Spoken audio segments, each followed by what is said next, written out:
Hi everyone, super busy day for me today. I'm absolutely shattered. So tonight I've got my grandson round for, well, he's staying the night. So easy peasy supper tonight, and it's cheap. So I thought I'll share this with you.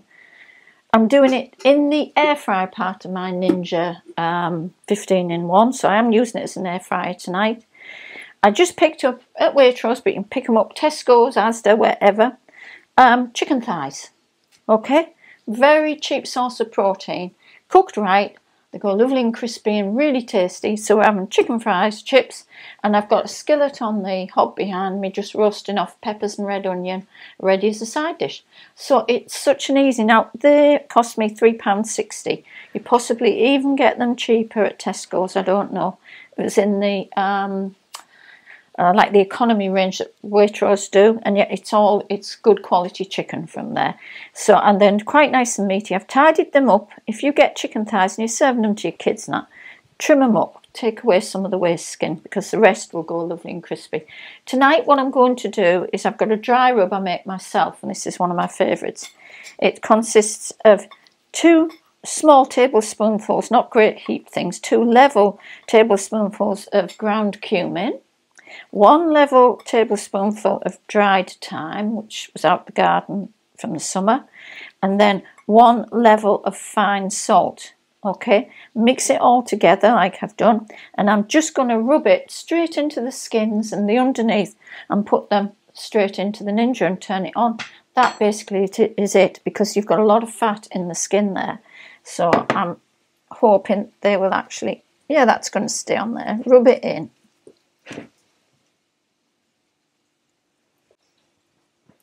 Let's just take that a little bit underneath there, rub that in, and then into the basket. It's that simple. And it smells so lovely, this rub. And it'll go well with the Mediterranean feel of the peppers. Oh, I love cumin. I love Mexican food, so does my husband. And I will be cooking some this summer. Right, okay.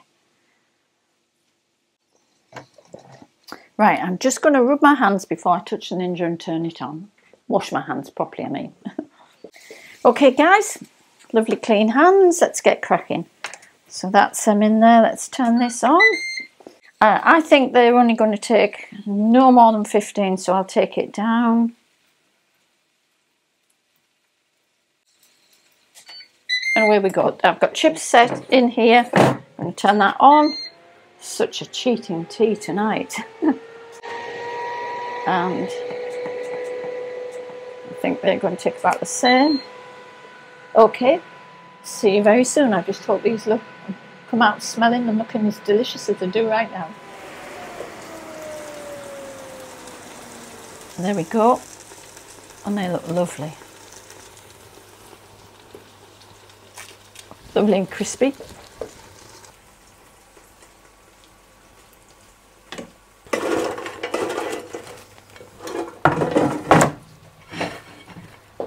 Lovely, easy peasy tea. Okay, there you are, Owen. Just bring you some salt and pepper over, darling.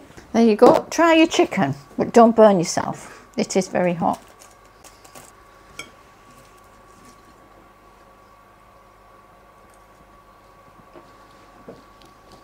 All the flavours are there. Is your chicken nice? The chicken's cooked perfectly, it's moist, it's juicy, it's got all the flavours like using this mix. The seasoning, you like the seasoning, it's nice. Jolly good. I'm pleased that passes the Owen test. Thank you everyone. Quick and simple tea. Like I said, £3.60. What's not to love? Okay, well the chips, you've got to add the chips in as well, and a couple of peppers, but you can use anything in your fridge or your freezer, and I've been lazy, I could have made chips. Thanks for watching, see you very soon. Hi guys, just thought I'd give you an update. We've demolished that meal. It was just a quick tea, but I did want to let you know that the chicken took far longer than what I thought it would. I'm used to my little dual zone, which is a pretty quick air fry in all honesty. That took 22 minutes. Now, yes, the basket was fully loaded, but I don't think it's quite as good at air frying as the Ninja Dual Zone is. That machine does a lot of other things, but for me, the air frying seems to be a bit weak on it. And the other thing I noted, and I could be wrong, people will jump on this and tell me, I have not been able to find max crisp on that machine. It seems air frying, the highest it goes to is 210, where it's nice occasionally on a max crisp to be able to just give things that finish, that boost, to really crisp things up. Now, the chicken was fabulous, but one thing I do want to mention is that spice is a very personal thing. It's very subjective, where I love cumin, I love thyme, I like things, it wasn't over salt, it was perfect, but it's not everybody's taste. So you could, if you just want to salt and pepper your chicken thighs, bung them in, they'll still be absolutely delicious. Or even you may have your own favourite chicken barbecue rub that you rub in. Great, whatever you want to put on it. But, you know, that made a very cheap tea. And when you're feeding kids and things in today's economy, giving them a protein like that, it's not bad. So anyway, that's it. We've enjoyed it. We've ate it all. There's nothing left. So see you later. Bye for now.